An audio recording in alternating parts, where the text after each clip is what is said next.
This final stage of the walk has a wide variety of scene, a lovely river and woodlands.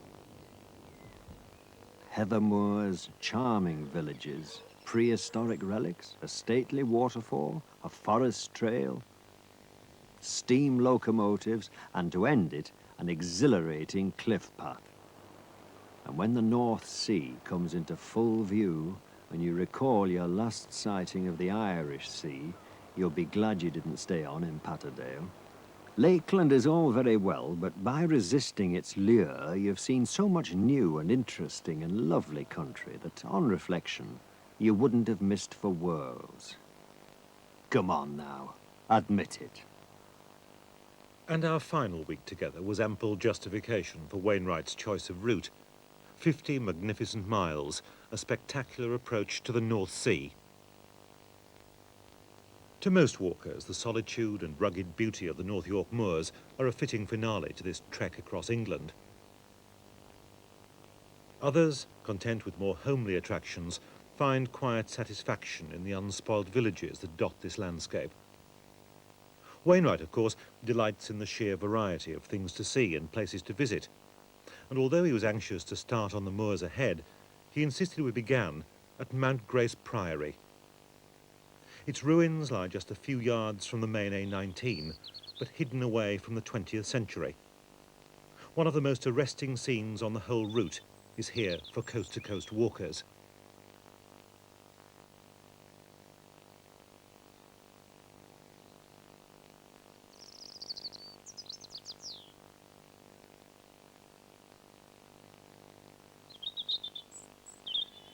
Well, we've left Ingleby Cross, we've walked through Arncliffe Woods, and we're now at Mount Grace Priory. Want to sit down? Yes, I've done. The number of times I've driven up and down the A19 and never realised this spectacular ruin was here even. Yes. It's one of the finest examples of a priory of the Carthusian monks. It was founded in 1398. It's been wonderfully restored, the ruins, it's very well kept. And the interesting feature is the number of small cells that were occupied by the monks. These are all these little doorways all the way around. That's right.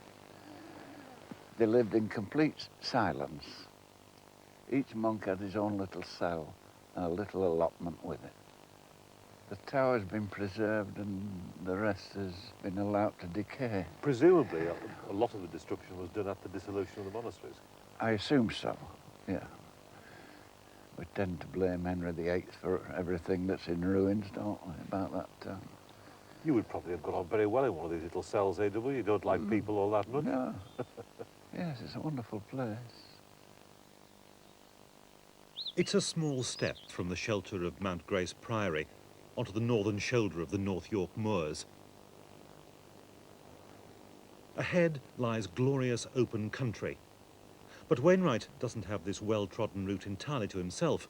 From Beacon Hill eastwards, coast-to-coasters share it with like-wake walkers, people intent on their own gruelling marathon, a 24-hour, 40-mile trek. Like is a corpse, in fact. Corpse? Like a corpse, and like the lich gate of a church. Yeah. So it really, like-wake dirge was what gave us the inspiration. It's our oldest bit of dialect verse. A funeral dirge from the Middle Ages, which suggests that everyone after death has to do a difficult journey over a wide and trackless moor. Oh, I see. Only you do it when you're alive. Farmer and walker Bill Cowley is the man responsible for this self-inflicted torture. A long-distance hike that has almost as many footsore loyal fans as the coast-to-coast walk. Wainwright had wanted to meet him, to find the origins of this rival route. Well, we had a farm at Blaisdell Head, halfway, which with rights of Turberry and Yes. Danby Quarterly, and I was digging peat up there one day, and I thought, oh, I'm 20 miles from my other farm at Galton down below there, Yes. and 20 miles from the sea. It would make a grand walk. And how many people have done the walk? Oh, well over 100,000 now. Really? Yeah. You say you have to do it within 24 hours, but what are the... Presumably people have gone for record times over the years, have they? Oh, yes, yes. Well, a neighbour of yours, Joss Naylor, managed it in 4 hours, Joss? 52 minutes. Joss Naylor? Joss. Did yes, they? Oh, didn't yes. Joss come? But that record's been lowered since then. What's the current record? I think it's 4 hours, 44 minutes. Well, that's going some, isn't it? I don't think we'll quite manage that, AW. Bill's made it very easy for us to do our walk. And of course, further along, you come to the old Rosedale Ironstone Railway, and that's the easiest part of the coast-to-coast walk from St. Bees to Yes. Robin Hood's Bay. Yes. Yeah. Let's walk on down a bit. This first section is one of the finest walks there is, as A.W. was saying, right across the Yeah. scarp, the northern scarp of the Yeah. Cleveland Hills, Yeah. with the plain below you. Yeah.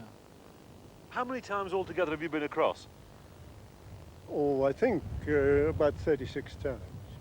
Oh, I've done crossings alone or with my sons, even with my grandchildren, the last crossing about 4 years ago.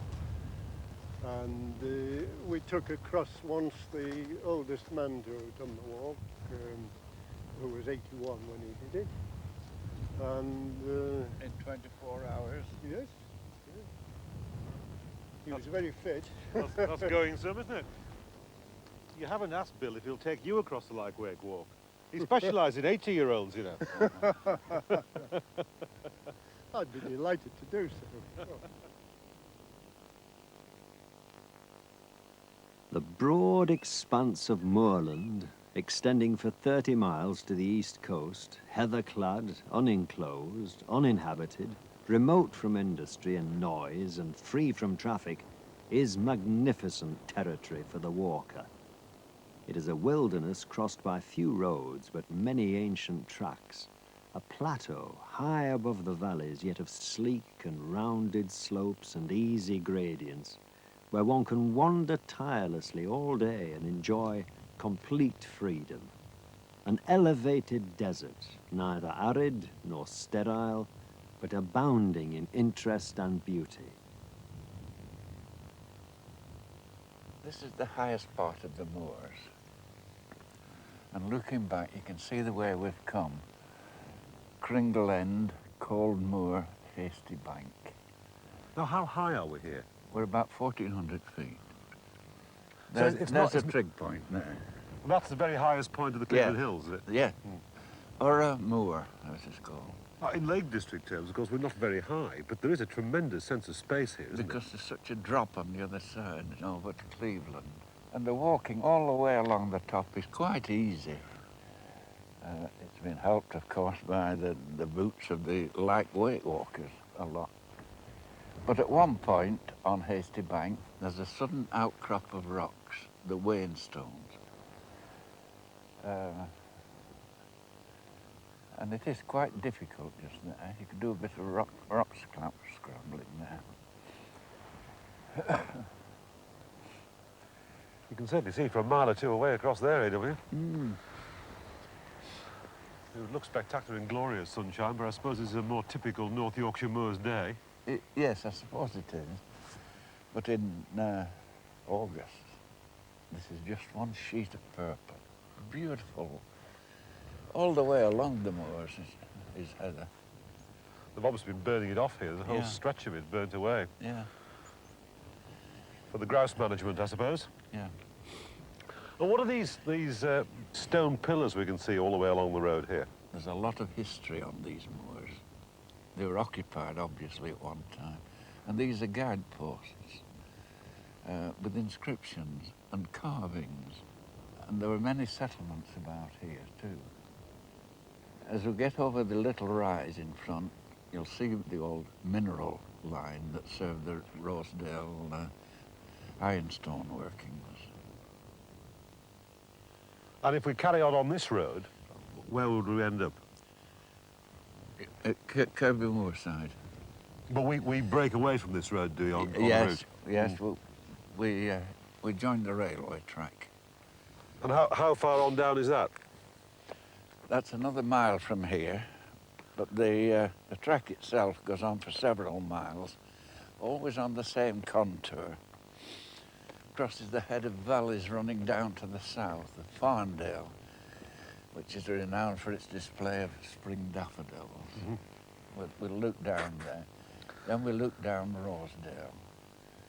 Farndale, was that the one that at one time they were planning to flood? Yes, yes, and it was abandoned, fortunately. Now we come over the crest of our moor now. This is the apex of our walk. We're downhill now to the North Sea. And I think you can probably discern the old railway. There's a very level track going away, Well, that's away it. around there. That's it, is it? That's it, yeah. You can just see the green on the side of the embankments. And we join it at the point where this road crosses it.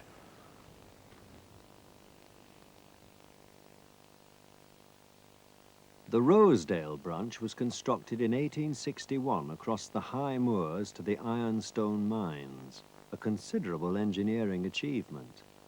The line was lonely and isolated, but the regular passage of freight trains brought a pulse of life to the wilderness through which they passed. Today, it is silent. Yet even in death, it has lost nothing of its grace and dignity, but remains a mute and inspiring monument to the men who planned and built it over a century ago. This is the easiest part of the walk from St. Bees to Robin Hood's Bay. It's a beautiful walk.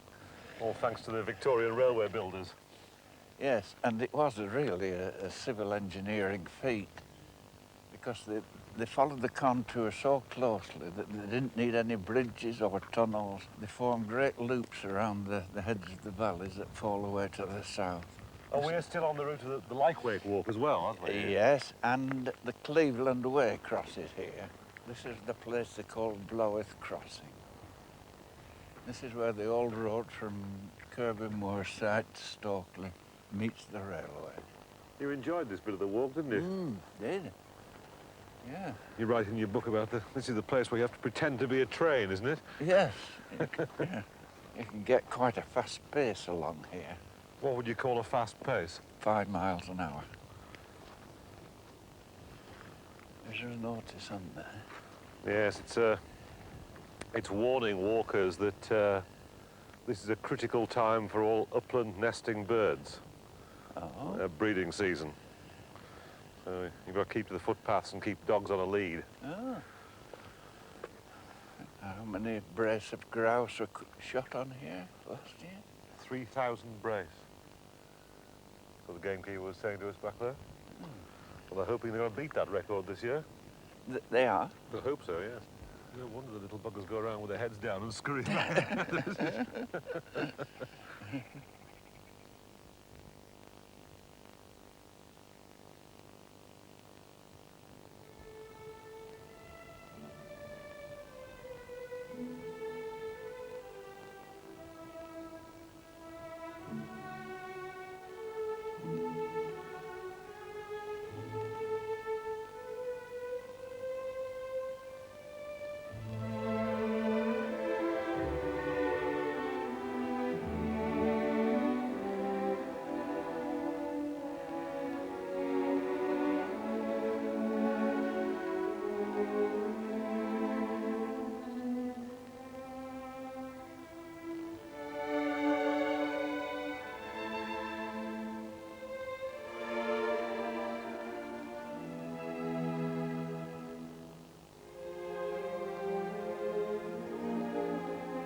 We're coming down from the moors now. We're leaving them behind and we're going to visit the very lovely valley of Eskdale. And the route we've chosen to get down into Eskdale is this old road, originally the main road from Whitby to York. Further along we'll see some of the old milestones are still there.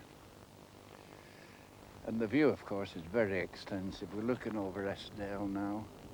What's the village in the bottom here? This is Glaisdale.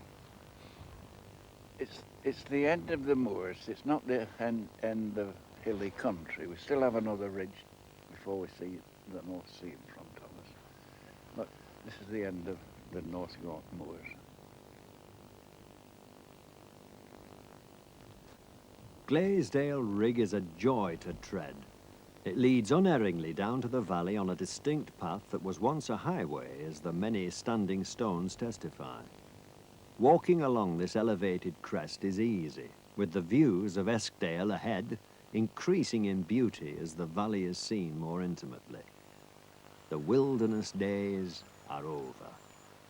And while that's undoubtedly true, you'd be wrong to think there's nothing else of interest in the remaining 20 miles.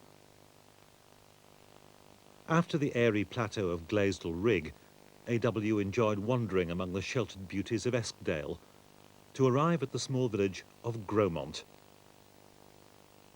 For young Wainwright, this settlement has a very special place in the affections. Well, this is an exciting place for little boys who want to be train drivers. One of the few places in the country where you can still see the old steam locomotives. And Wainwright's love for this nostalgic branch line encouraged him to a rare detour. He insisted on putting a day aside to take a leisurely trip down the line to Pickering and back. When he rejoined us, the hardened walker, used more to feet than footplate, was of course glowing with the joys of steam.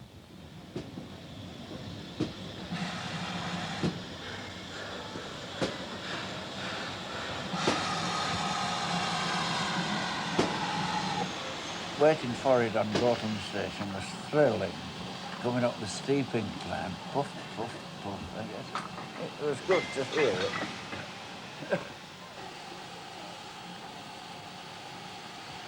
I think the fascination with steam locomotives, it's the last great machine that was built on a human scale. And when they actually sound as if they breathe, don't they? It must crawl up the incline because it takes 25 minutes to do the 4 miles to Gorton. Does it? Yeah. If it leaves at 5 to 10, it does. Gets there at 10:20.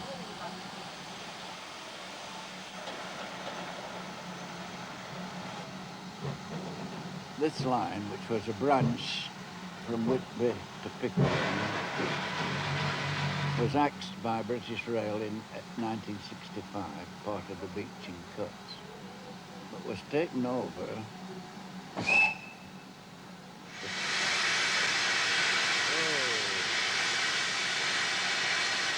Wonderful sound, that, isn't it?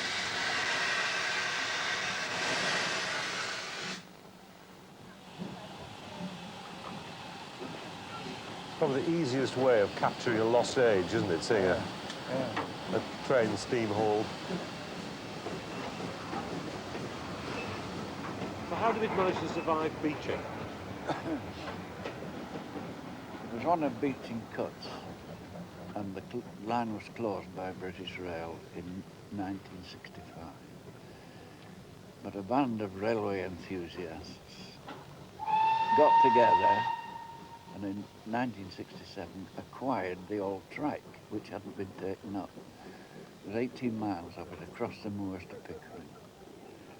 But they preserved everything. The signal boxes, the signals are still there. So this is a compulsory detour off the coast-to-coast walk, is it?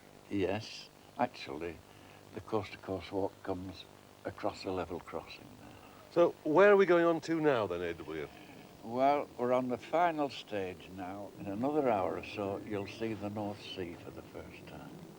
You pass through another valley, Littlebeck. Beautiful place. Arcadia.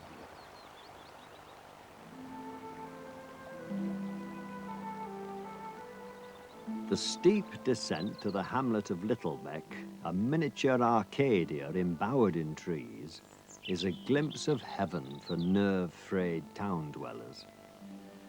Across the beck is the start of the path to Falling Foss, always amongst trees and finally rising gently to a massive boulder, out of which, amazingly, has been carved a splendid shelter with seats.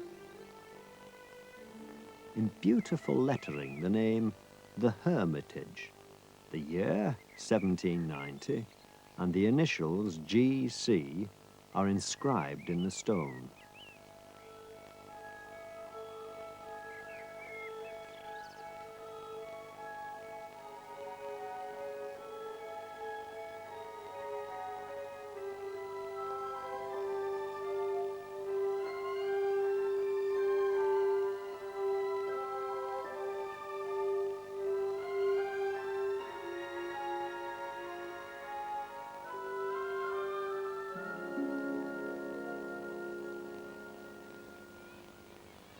this is what we came to see.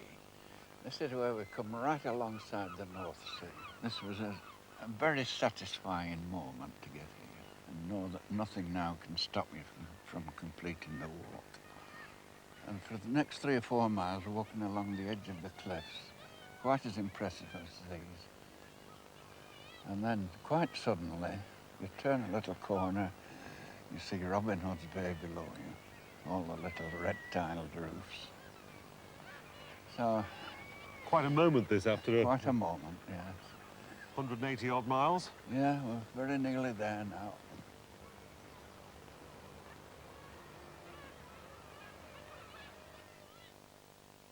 This final section is a counterpart to the first, an exhilarating 3-mile walk along the edge of cliffs, but this time with spirits uplifted by the realization that nothing can now happen to prevent a successful ending, that within an hour it will be finalized.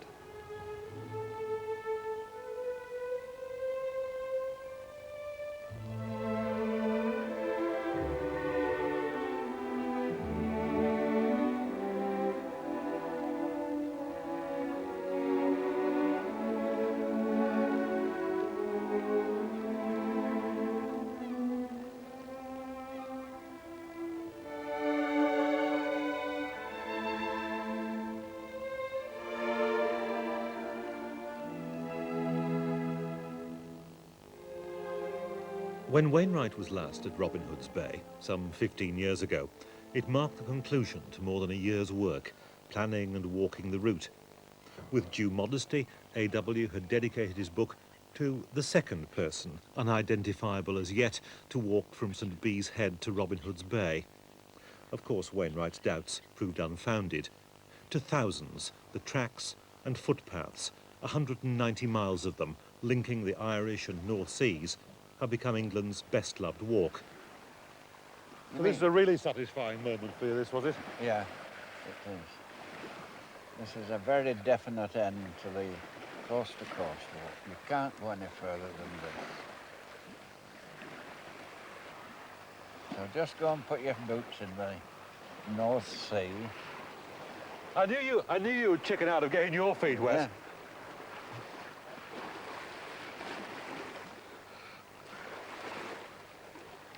There we are, over the tops this time. That'll do. So you can say you've walked from sea to sea now. Am I entitled to a reward for having done it, though? Well, the only reward really is your inward satisfaction. You've done a splendid job, walking for a fortnight, arrived here after 190 miles. But I must concede that you've earned a drink, although you're not entitled to one. So I propose that we go and have a little celebration in the hotel there. Grand idea. I'll buy you one back as well, you know. A lot of puzzled people standing down there.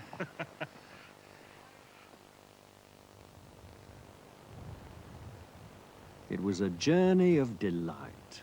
St. Bees Head, habitat of countless seabirds, was a splendid start. Lakeland, as ever, was a sweet foretaste of heaven. The Westmoreland Plateau was a joy to walk upon, as limestone always is. The Pennine Crossing was wilderness tramping, grim yet relieved by the larks and curlews and ill-fated grouse. The old lead mines of Swaledale, ugly yet fascinating. The grand heather moors of Cleveland, and finally Robin Hood's Bay, with the North Sea stretching into infinity.